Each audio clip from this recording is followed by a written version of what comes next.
భారతదేశ సర్వోన్నత న్యాయస్థానం ఓ సంచలన తీర్పు వెలువరించింది. సహజీవనంలో ఉండేటువంటి మహిళలకు కూడా 498A కేసు వర్తిస్తోందని ఓ తీర్పు ఇచ్చింది. ఇది మహిళలను కాపాడేందుకే, మహిళల రక్షణకు ఇది తొలి మెట్టు అనేటువంటిది ఇంకొక ఆర్గ్యుమెంట్ అయితే, ఇది కూడా 498Aల దారి తప్పుతుందేమో అనేటువంటిది ఇంకొక వాదన. అసలు సుప్రీం వెలువరించినటువంటి ఈ సంచలన తీర్పుపై ఇన్ డెప్త్గా డిస్కస్ చేద్దాం. Let's invite Indian lawyers association founder, Telangana high court senior advocate Srikanth Chintala garu on to the dial news hot seat with Vijay Sadhu. Srikanth గారు నమస్తే. నమస్తే విజయ్ గారు. 498A గృహహింస కేసు చట్టమే దారి తప్పింది, ఎందరో బాధితులుగా ఉంటున్నారు, మిగిలిపోతున్నారు అనేటువంటి ఈ తరుణంలో సహజీవనంలో ఉండేటువంటి మహిళలకు కూడా వేధింపులు ఉంటాయి, వాళ్ళకు కూడా 498A వర్తిస్తుందని చెప్పి సుప్రీంకోర్టు ఒక బాంబు పేల్చింది. అఫ్ కోర్స్ దీనికి కొంత లిమిటేషన్స్ కూడా పెట్టింది. దానిపై ఓవరాల్గా మీ కామెంట్ అండ్ మీ అనాలిసిస్ ఏంటి? 498 చట్టాన్ని సహజీవనానికి అప్లై చేయడం అనేది ఐ థింక్ జ్యుడిషియల్లీ అంత స్ట్రాంగ్ ఆర్గ్యుమెంట్ కాకపోవచ్చు. ఎందుకు అంటే సుప్రీంకోర్టు ఇచ్చిన judgement, with due respect to supreme court judgements, మనకేంటంటే ఒక జడ్జ్మెంట్ సుప్రీంకోర్టు ఇచ్చింది అంటే దాన్ని ఖచ్చితంగా మనము పాటించి తీరాలి, అని దాన్ని గౌరవించాల్సిన అవసరం లేదు. That is the law. రాజ్యాంగం ప్రకారం that is the law. I have every right to analyse and criticise in dignified manner, of course.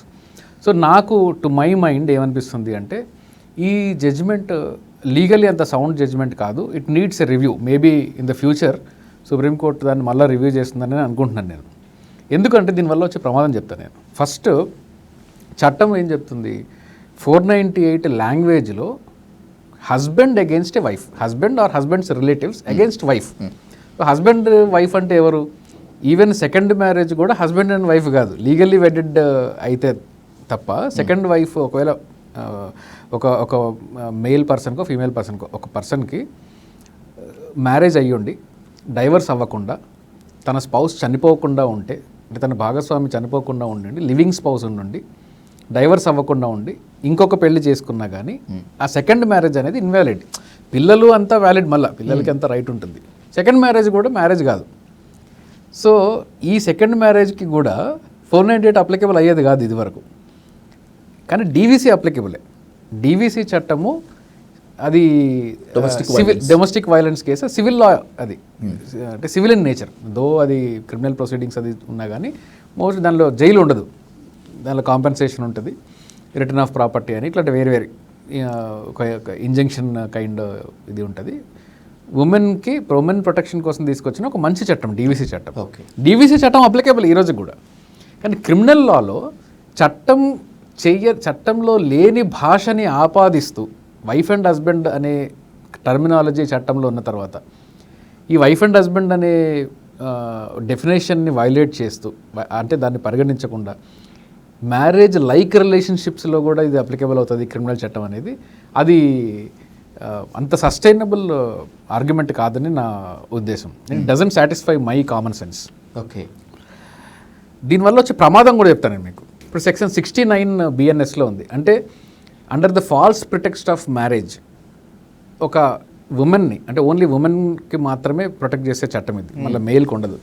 ఇద్దరు వ్యక్తులు, స్త్రీ పురుషుడు, ఈ రెండింటినే రికగ్నైజ్ చేస్తుంది. స్త్రీ పురుషుల మధ్యలో ఒక పురుషుడు ఒక స్త్రీకి పెళ్లి చేసుకుంటాను అని నమ్మించి, లేదా మరే డిసీట్ఫుల్ మీన్స్ అని ఉంటుంది, మరి ఏ ఇతర కారణాలైనా చూపించి తనతో సెక్షువల్ ఇంటిమసీ చేసిన తర్వాత నేను పెళ్లి చేసుకొని పో నిన్ను అని అంటే, ఆ పురుషుడుకు 10 సంవత్సరాల జైలు శిక్ష ఉంది ఇప్పుడు కొత్త చట్టంలో. ఓకే, ఇదే ఒకవేళ ఒక స్త్రీ కానీ నేను నిన్ను పెళ్లి చేసుకుంటానని చెప్పి నమ్మించిన తర్వాత, సెక్షువల్ పార్టిసిపేషన్ జరిగిన తర్వాత నేను చేసుకొని పోన్నది అనుకోండి, ఈ పురుషుడు స్త్రీ మీద కేసు పెట్టడానికి లేదు. ఇది చట్టంలో ఉంది. ఇది మోస్ట్ అంటే పేట్రియార్కల్ మిసోజనిస్టిక్ మైండ్తో క్రియేట్ చేసిన లా అని నాకు అనిపిస్తుంది. ఎందుకంటే ఏం చెప్పాలనుకుంటున్నారు మీరు? ఉమెన్ అంటే కేవలం పెళ్లి కోసం మాత్రమో, లేదంటే కేవలం వేరే ఏదన్నా ఎంప్లాయ్మెంట్ కోసం, దేనికోసం, ఏదన్నా లబ్ధి కోసం, అంటే డిసీట్ఫుల్ మీన్స్లో అంటే ఏంటి మరి? డిసీట్ఫుల్ మీన్స్ టు మ్యారీ అనలేదు లాంగ్వేజ్లో. లాంగ్వేజ్ ఇంటర్ప్రిటేషన్ పక్కన పెడితే, సో ఏదో ఒక లబ్ధి కోసము లేదా పెళ్లి కోసం మాత్రమే మీతో సెక్షువల్గా పార్టిసిపేట్ చేస్తుందా, అంటే తనకంటూ ఒక ఐడెంటిటీ లేదా, తనకంటూ ఒక ఇండివిజువల్ చాయిస్ లేదా అనేది అంటే ఉమెన్ని డీగ్రేడ్ చేసే విధంగా నాకు అనిపిస్తుంది ఆ చట్టం. వీటన్నిటి వల్ల ప్రమాదం. ఈ రెండింటిని కలిపి చదవండి ఇప్పుడు. అంటే 69లో ఏమంటున్నారు బిఎన్ఎస్లో, పెళ్లి చేసుకుంటాను అని మోసం చేస్తే, సెక్షువల్గా ఇంటర్కోర్స్ చేసిన తర్వాత చేసుకోను అంటే 10 ఏళ్ళు జైలు. లేదు పెళ్ళి కాకుండా సహజీవనంలో అలా కంటిన్యూ చేస్తూ ఉంటే, పెళ్ళి అనే కాంటెక్స్ట్ కూడా రాని టైంలో, అంటే పెళ్ళి అనే కాంటెక్స్ట్ కూడా రానప్పుడు 498 కేసు ఒకవేళ ఇతని మీద, ఈ పురుషుడి మీద పెడితే, ఎందుకంటే ఆబ్వియస్గా స్త్రీ మీద పెట్టలేం కాబట్టి పురుషుడి మీద, ఇప్పుడు నెక్స్ట్ ఏమవుతుంది, పురుషుడి ఫ్యామిలీ మీద కూడా వస్తుంది. ఎందుకంటే దానిలో ఉండేది husband and his family members, relatives అని ఉంటుంది. ఓకే, వస్తే ఏమవుతుంది అంటే ఈ రిలేషన్షిప్స్ అనేవి, మానవ సంబంధాలు అనేవి అనుమానంతో మొదలవుతాయి. అంటే రేపు పొద్దున ఒక ఉమెన్, ఒక ఇద్దరు కన్సెంటింగ్ కపుల్ కలిసి బ్రతకాలి అనుకున్నప్పుడు పురుషుడికి ఎప్పుడు కూడా మైండ్లో రేపు నా మీద కేసు పెడుతుందేమో, రేపు మేము బ్రేకప్ అయిన తర్వాత నా మీద 498 వేస్తుందేమో, 69 వేస్తుందేమో అనే ఒక భయంతో మొదలవుతుంది. సో భయంతో మొదలైన రిలేషన్షిప్స్ సమాజానికి అంత మంచిది కాదు, వాళ్ళిద్దరికీ మంచిది కాదు. సో ఇది ఎక్కడో అంటే అవుట్డేటెడ్ థింకింగ్ లాగా నేను పరిగణిస్తాను దాన్ని. కాబట్టి ఈ పర్టికులర్ జడ్జ్మెంట్ దో ఇప్పుడు సుప్రీంకోర్టు చెప్పింది మ్యారేజ్ లైక్ అంటే కండిషన్స్ ఉన్నాయి. ఈ రోజుకి కూడా డీవీసీ చట్టంలో ఖచ్చితంగా పెళ్లి కాకపోయినా కానీ ఏ స్త్రీ అయినా కానీ ఒక షేర్డ్ రిలేషన్షిప్లో ఉంటే, ఒక ఇంట్లో ఉండి షేర్డ్ హౌస్ హోల్డ్లో ఉండి మ్యారేజ్ లాంటి రిలేషన్షిప్స్ ఏదన్నా, అంటే ఒక ఇంట్లో కలిసి ఉండడము, లేదంటే పిల్లలు కనడము, హౌస్ హోల్డ్ షేర్ చేసుకోవడం, ఒకరి పనులు ఒకరు చేసుకోవడము, ఫైనాన్సెస్ షేర్ చేసుకోవడము, ఇలాంటివి అంటే పెళ్ళి చేసుకున్న తర్వాత వైఫ్ అండ్ హస్బెండ్ ఎలా ఉంటారో అలాంటి సర్కమ్స్టాన్సెస్లో బ్రతుకుతున్న ఇద్దరి మధ్యలో ఏదన్నా ఇష్యూస్ వచ్చినప్పుడు డొమెస్టిక్ వైలెన్స్ కేసు మాత్రం ఉంది. సివిల్ చట్టం ఉండడంలో తప్పులేదు, డీవీసీ కేసు అప్లై అవ్వడంలో తప్పులేదు. 498 అప్లై చేయడం అనేది, క్రిమినల్ చట్టం అప్లై చేయడం అనేది ఐ థింక్ ఇది kind of a judicial over reach అంటాం దీన్ని. ఇది చట్టంలో లేని ఒక ప్రావిజన్ని తీసుకొని వచ్చి సుప్రీంకోర్టు అప్లై చేసిందని నేను అనుకుంటున్నాను. నేను ఈ జడ్జ్మెంట్ ఐఎమ్ నాట్ వెల్కమింగ్. అంటే వివాహం తర్వాత కూడా వేధింపులు ఉంటాయి అనుకోవటమే కాదు, వివాహానికి ముందు కూడా వేధింపులు ఉంటాయి, ఇది మహిళలను కాపాడేందుకే అనేటువంటిది ఒక ఆర్గ్యుమెంట్ ఉంది. మహిళల్ని కాపాడేందుకే అనేది చట్టంలో లాంగ్వేజ్ లేదు కదా. క్రిమినల్ చట్టం ఎప్పుడు కూడా స్ట్రిక్ట్ ఇంటర్ప్రిటేషన్ చేయాలి. లా పుస్తకాల్లో మేము చదువుకునేది ఇది. సో బేసిక్ లా ఎలా చదువుతామో దాన్ని స్ట్రిక్ట్ ఇంటర్ప్రిటేషన్లో చెప్తున్నాను నేను మీకు. ఓకే. సో కాబట్టి ఇది ఆ స్కోప్ని ఎక్స్పాండ్ చేయడం, క్రిమినల్ చట్టంలో స్కోప్ ఎక్స్పాండ్ చేయడం అనేది మంచిది కాదు. జనరల్ ఐపీసీలో అంటే జనరల్ బిఎన్ఎస్లో శిక్షలు ఉన్నప్పుడు ఆ శిక్షలు వేయండి. ఇద్దరు కలిసి బతుకుతున్నారు, ఆ అబ్బాయి కొట్టాడు, జనరల్ ఐపీసీలో ప్రయోజనం ఉందిగా, ఎవరు కేసులు పెట్టొద్దన్నారు మిమ్మల్ని. లేదంటే ఇంకేదో ఇంటిమిడేషన్ జరిగింది, మెంటల్ హెరాస్మెంట్ జరిగింది, జనరల్ లాలో పెట్టండి, కేసులు పెట్టండి, ఎవరు వద్దన్నారు. 498 ఎందుకు పెట్టాలి? ఎందుకంటే 498 ఇంగ్రీడియంట్స్ ఇప్పటికే 498 మిస్యూజ్ అవుతుందని చెప్పేసి ఒక ప్రచారం నడుస్తుంది. అవుతుందా లేదా పక్కన పెడితే ఒక ప్రచారం నడుస్తుంది. దానివల్ల చాలామంది రియల్ విక్టిమ్స్ సఫర్ అవుతున్నారు. రియల్గా నిజంగా 498 అఫెన్స్కి గురైన వాళ్ళు చాలామంది నాకే తెలుసు. కోర్టుకి వెళ్తే ఈ మధ్య ఒక మ్యాజిస్ట్రేట్, అసలు అతను మ్యాజిస్ట్రేట్ ఎలా అయ్యాడో నాకు అసలు చదివి మ్యాజిస్ట్రేట్ అయ్యాడో కాపీ కొట్టి పాస్ అయ్యాడో నాకు అర్థం కాదు. కానీ ఒక విక్టిమ్ తరఫున నేను అసిస్ట్ ప్రాసిక్యూషన్కి వెళ్ళాను. ఒక అప్లికేషన్ ఏదో ఉంటే పీపీ గారికి నేను చెప్పాను, పీపీ గారు ఇది చూడండి కొంచెం సీరియస్ కేసు, ఇది మీరు కొంచెం ఆర్గ్యూ చేయండి అని రిటర్న్ ఆర్గ్యుమెంట్స్ అవి కూడా నేను ఆ జడ్జ్మెంట్స్ అన్నీ ఇచ్చాను. ఓకే, జనరల్గా విక్టిమ్ తరఫు నుంచి అపీర్ అయినప్పుడు ఎలా ఉంటుంది. అయితే నేను ఓపెన్ కోర్టులో ఉన్నాను, పీపీ గారు ఉన్నారు. ఒక అప్లికేషన్ మీద ఆర్గ్యుమెంట్ జరుగుతుంటే నేను మధ్యలో, ఆయన జడ్జి గారే నన్ను అడిగారు, ఒక క్లారిఫికేషన్ అడిగారు. ఓకే, పలానా చట్టంలో చేయొచ్చా ఇలాగా అని అడిగితే నేనేమన్నానంటే ఎస్ డెఫినెట్లీ చేయొచ్చు, అంటే విక్టిమ్స్ ఫేవర్గా ఉన్న చట్టాన్ని అలా ఇంటర్ప్రిట్ చేయకూడదు, విక్టిమ్ని ఇక్కడ కాపాడాలి అనే దృక్పథంతో నేను ఒక మాట అన్నాను. ఆ మ్యాజిస్ట్రేట్ ఏమన్నా అంటే ట్రయల్ కూడా స్టార్ట్ అవ్వలేదు ఇంకా కేసులో. ఆ మ్యాజిస్ట్రేట్ ఏమన్నాడో తెలుసా, ఓపెన్ కోర్టులో ఈ కేసులో విక్టిము హస్బెండ్ లాగా అనిపిస్తున్నాడే అన్నాడు. అంటే మైండ్ సెట్ చూడండి ఎట్లా తయారైందో, ప్రెజుడిస్ మైండ్ అనుకుందా. అంతే కదా. ఆ ప్రెజుడిసెస్ ఎక్కడి నుంచి క్యారీ అవుతుంది మీకు అంటే 498 అనగానే ఇది ఒక ఫాల్స్ కేసు అయి ఉంటుంది అనే ప్రమాదం ఉంది ఈరోజు. దాన్ని మీరు ఇంకా ఓవర్ స్ట్రెచ్ చేసి లివ్ ఇన్ రిలేషన్షిప్స్కి ఇస్తాను అంటే అది ఎక్కడో ఒక ఫ్రాక్చర్ అవుతుంది. ఇది అంత కరెక్ట్ కాదు. మిస్యూజ్ అవ్వడానికి కూడా ఛాన్సెస్ ఎక్కువగా ఉంటాయి. దట్స్ బిగ్గెస్ట్ క్వశ్చన్ శ్రీకాంత్ గారు. ఇప్పుడు మీరు ఇందాక ప్రచారము అని చెప్పి అన్నారు. కొన్ని సందర్భాల్లో ఎస్సీ అట్రాసిటీ కేసులు ఎలాగైతే మిస్యూజ్ అవుతున్నాయి అనేటువంటి ఒక వాదన బలంగా ఆర్గ్యుమెంట్ స్టాండర్డ్గా ఉన్నటువంటి ఈ పరిస్థితుల్లో డీవీసీ మాత్రమే కాకుండా 498A కూడా మిస్యూజ్ అవుతోంది అనేటువంటిది ఇంకొక స్టాండర్డ్ ఆర్గ్యుమెంట్. నిజంగా మీరు చెప్పండి, because you are in the legal practice కదా, కోర్ట్ రూమ్లోకి ఎవరు వస్తారు అనేటువంటిది మేము రాలేము కదా. You are the live example కదా. నిజంగా domestic violence act and by the same way 498A misuse అవుతుందా?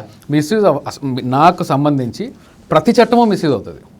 ఈరోజు యూఏపీఏ మిస్యూజ్ అవ్వలేదా, టాడా పోర్టల్ మిస్యూజ్ అవ్వలేదా?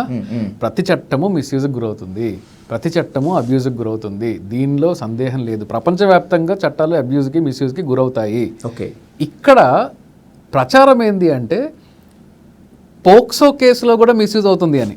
ఈ మధ్య మనం చూసాం ఒక పాపులర్ కేసులో. అవును, బండి భగీరథ కేసు కదా, బండి భగీరథ కేసులో ఇది కూడా మిస్యూజ్ అవుతుందని చెప్పి ఒక ప్రచారం. అందరూ మీడియా యూట్యూబర్ల మీద కూడా కేసులు పెట్టారు. అవును సార్. సో చిన్నపిల్లలు, మహిళలు, దళితులు ముగ్గురు కూడా వల్నరబుల్ కమ్యూనిటీస్ వచ్చి ముందుకొచ్చి కేసులు పెడుతున్నప్పుడు ఇవి ఫాల్స్ కేసులా? మీరు పెట్టే చీటింగ్ కేసులు, ఆర్మ్ ట్విస్టింగ్ కోసం బ్యాంకర్లు కూడా చీటింగ్ కేసులు పెడతారు, ఇవి మాత్రం పెద్ద జెన్యూన్ కేసులా? అంటే ఏంటి ఇక్కడ? ఎందుకని ఈ చట్టం మిస్యూజ్ అవుతుందనే అపోహని ఎందుకు క్రియేట్ చేశారంటే ఇందులో కన్విక్షన్ రేటే తక్కువ. కన్విక్షన్ రేట్ ఎందుకు తక్కువ? Prosecution failure. ఎందుకు ప్రాసిక్యూషన్ ఫెయిల్యూర్ అవుతుంది? మళ్ళీ పేట్రియార్కల్ ప్రెజుడిస్, పురుషాహంకారం, ఈ పురుషుల్ని కాపాడాలి. దీంట్లో ప్రాసిక్యూషన్ ఎంత దారుణంగా ఫెయిల్ అవుతుందంటే 498 కేసులలో కూడా కనీసము ఎలక్ట్రానిక్ ఎవిడెన్స్ ఉంది అంటే ఎవిడెన్స్ 65 పిటిషన్లు వేయరండి వీళ్ళు ప్రాసిక్యూటర్స్. అట్లాగే ఈ కేసులలో కూడా సేమ్ అంతే. అట్రాసిటీ కేసులు ఉన్నాయంటే పోలీస్ స్టేషన్లోనే ఇది నో ల్యాక్ ఆఫ్ ఎవిడెన్స్ అంటాడు, ఫాల్స్ అంటాడు, క్లోజ్ చేస్తారు. So because of prosecution failure ఇవి ఫాల్స్ కేసులు అని చెప్పడం అనేది అది కరెక్ట్ కాదు. చాలా జెన్యున్ కేసెస్లు ఉంటాయి, ఫాల్స్ కేసెస్ ఎక్సెప్షన్స్ ఉంటాయి ఎక్కడన్నా కానీ, నేను కాదనట్లేదు. నాకు కూడా తెలుసు ఫాల్స్ కేసెస్, ఎస్సీ ఎస్టీ కేసుల్లో పెట్టిన ఫాల్స్ కేసులు తెలుసు, 498లో పెట్టిన ఫాల్స్ కేసులు తెలుసు. కానీ వీటన్నిటిలో కూడా ఏంటి అంటే దాని రేషియో తక్కువ ఉంటుంది. ఆ తక్కువ ఉండే రేషియోని పట్టుకొని మీరు ఏదో పెద్దగా ఉంది అంటే గవర్నమెంట్ పెట్టే కేసులు, డబ్బులున్న వాళ్ళు పెట్టే కేసులు, పవర్ఫుల్ పర్సన్స్ పెట్టే కేసులు, దారుణమైన అబ్యూజ్, దారుణమైన ఫాల్స్ కేసులు ఉంటాయి దాంట్లో. ఈ కంపారిటివ్ స్టడీ చేస్తే తెలిసిపోతుంది. కాబట్టి ఇట్స్ బ్యాడ్ ప్రాపగండా. అది నేనైతే ప్రాపగండా లాగా చూస్తాను దాన్ని. మీ చిన్న మైనర్ ఎగ్జాంపుల్స్ని తీసుకొని వచ్చి భూతద్దంలో చూపించామంట బికాజ్ ఆఫ్ పేట్రియార్కీ. కాబట్టి ఈ జడ్జ్మెంట్లో ఈ 498 జడ్జ్మెంట్ సుప్రీంకోర్టు ఓవర్ స్ట్రెచ్ చేయడం అనేది బహుశా అంత సమంజసం కాదు. క్రిమినల్ చట్టాన్ని ఇంటర్ప్రిట్ చేసేటప్పుడు అంత సమంజసం కాదని నా ఒపీనియన్. మేబీ దీన్ని పార్లమెంట్ ఏదన్నా ఓవర్టర్న్ చేయాలి, లేదంటే ఇప్పుడు ఇద్దరు సభ్యుల ధర్మాసనం ఇచ్చినటువంటి తీర్పు ఇది. మీరు ఇందాక ఒక వ్యాలిడ్ పాయింట్ చెప్పారు శ్రీకాంత్ గారు, ఇది మళ్ళీ రివ్యూకి వెళ్ళేటువంటి ఛాన్స్ ఉంటుంది అని చెప్పి. అంటే మహిళల రక్షణ, మహిళల మనోభావాలతో మునిపడినటువంటి ఇంత larger judgement, breaking and sensation judgement రివ్యూకి వెళ్ళేటువంటి ఛాన్స్ ఉంటుందా? 490 ఉంటుంది, ప్రతి చట్టంలోనూ ఉంటుంది. ఈవెన్ 5 జడ్జెస్ ఇచ్చినా ఉంటుంది, 7 జడ్జెస్ ఇచ్చినా ఉంటుంది, 9 జడ్జెస్ ఇచ్చినా ఉంటుంది. అది ఏమీ లేదు. ఇప్పుడు మీకు డీవీసీ ఉంది. చట్టం ఉద్దేశం ఏంటి? డీవీసీ చట్టంలో ఒక అగ్రీవ్డ్ ఉమెన్ని డొమెస్టిక్ వైలెన్స్ అంటే క్రైమ్ కాని డొమెస్టిక్ వైలెన్స్ నుంచి కాపాడడం, మెంటల్ కావచ్చు, ఫిజికల్ కావచ్చు, ఫైనాన్షియల్ కావచ్చు, ఇలాంటి వేరియస్ టైప్స్ ఆఫ్ అబ్యూసెస్ నుంచి మహిళల్ని కాపాడడానికి, మహిళలకి ఒక రిలీఫ్ని కల్పించడానికి చేసిన మంచి అద్భుతమైన చట్టం DVC act. This is fine అంటే దాని ఉద్దేశం. కాబట్టి అది లివ్ ఇన్ రిలేషన్షిప్కి అప్లై అవ్వచ్చు అంటున్నాను నేను.